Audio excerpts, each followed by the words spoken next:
Hey everyone, what's up and welcome back. My name is Luke and today we're gonna kick it off with a series on basic pre-flop strategy for pot limit omaha.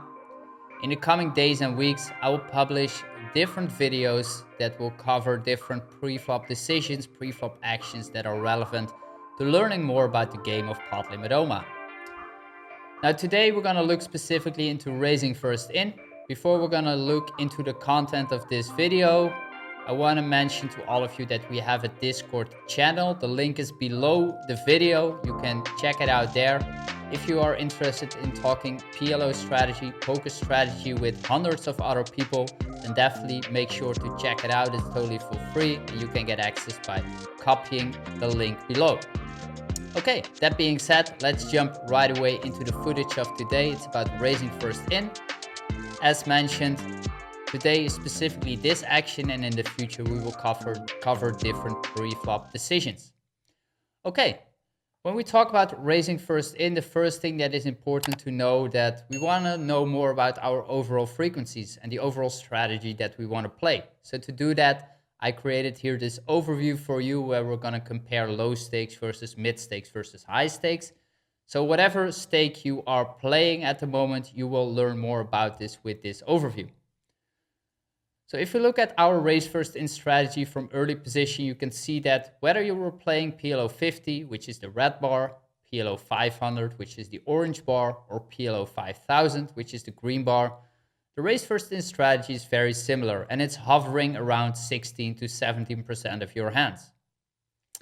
If you look at raising first in from MP, you can see that it's close to 20, sometimes a little bit more, like 21, 22% of your range. Raising from the cutoff means that you are supposed to play around 30% of your hands here. From the button, it is close to 50, a little bit over 50, in most cases like 52, 53% of your hands you can raise there. And the main difference comes from playing the small blind, which are the last two columns here. When we look at raising first in from the small blind, we can see that in PLO 50, which are low stakes, you can see that we do have a raising range here and we're not really holding a limping range. But at the other, like mid and high stakes, you can see that we are raising quite a bit of hands, around 30% of them, but we're also limping a close to 15 to 20% of our range. Now at the low stakes, we don't really want to do this, implement a limping range, and the reason why we don't want to do that is because of the rake. Generally, at low stakes means you're paying more rake, and therefore, every time you're seeing a flop, you have to actually pay that rake. So if you raise pre-flop, you always have the chance to take down the pot, win the pot pre-flop without having to actually pay the rake, and that is a big advantage, of course, and that is why at low stakes we don't want to implement a limping strategy.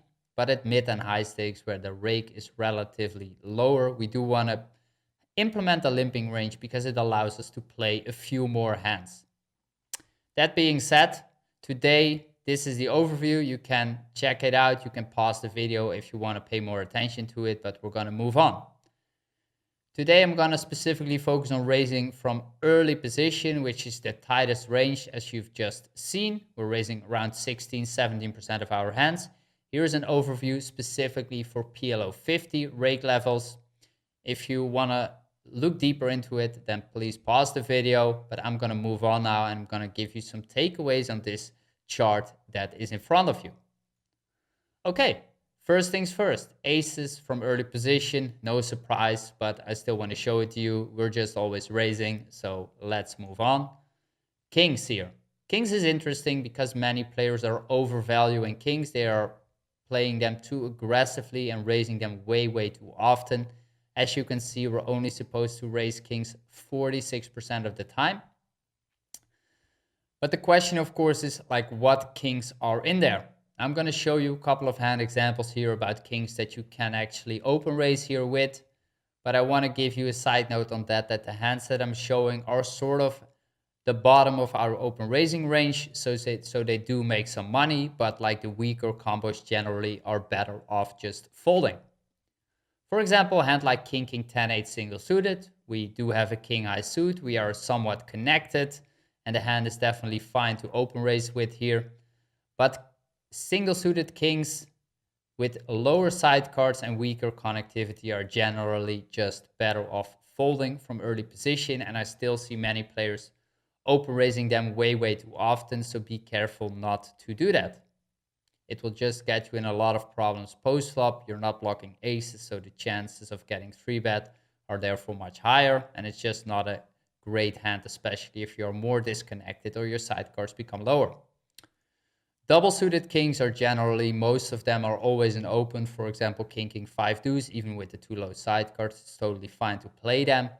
And also kings that do have an additional ace and therefore are blocking 3-betting range heavily are fine enough to open. This hand, for example, is sort of the weakest kings we can have that have an ace, like rainbow, ace, king deuce. But those hands are also totally fine to come into the pot with. But remember, like, weaker combinations sort of than what you are seeing here are either a clear fold or are very selectively being raised or folded. So be aware of the fact that you're only supposed to raise 46% of your kings here. Okay, low pairs, very interesting as well. I'm not going to cover all groups of hands here. As you know by now, you saw the chart, there are a lot of different categories of hands we can have. I'm going to pick a few. For example, low pairs. For example, kings, as you just saw. Low pairs raising 8% of the time from early position. What are the characteristics we're looking for? What are the hands that are fine to open? For example, ace 5-5-4. We have a nut suit. We're strongly connected. This hand is good enough to open raise with. Also 8-8-7-6. Strongly connected. Double suited. We can call a 3-bet. So all assets that make us willing to play this hand basically.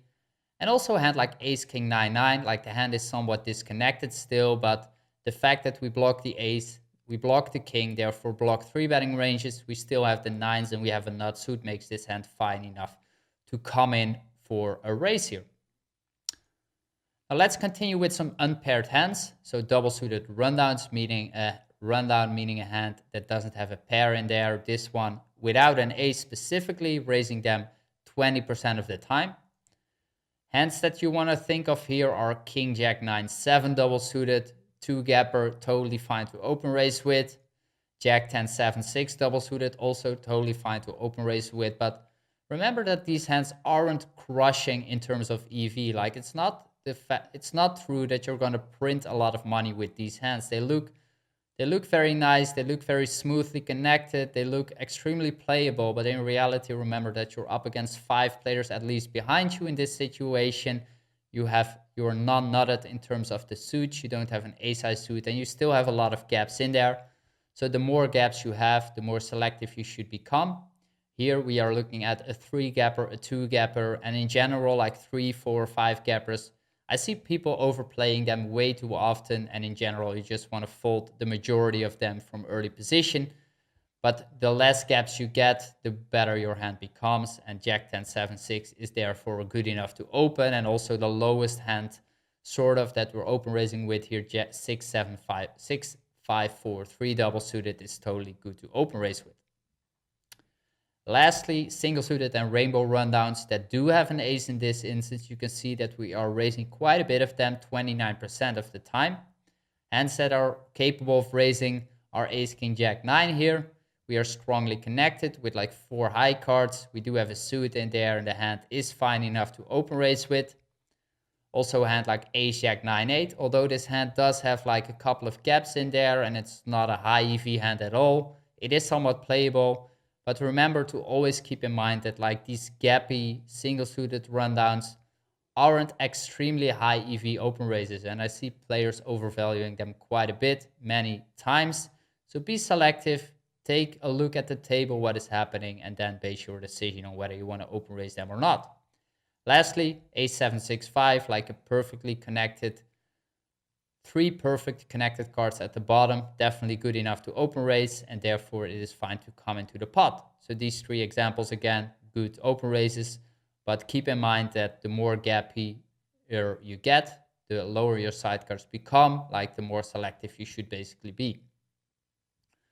Okay, that said, I'm gonna cut the video for here. I'm not gonna break down other categories. If you have any questions or ideas about it, then always feel free to jump into the comment section below.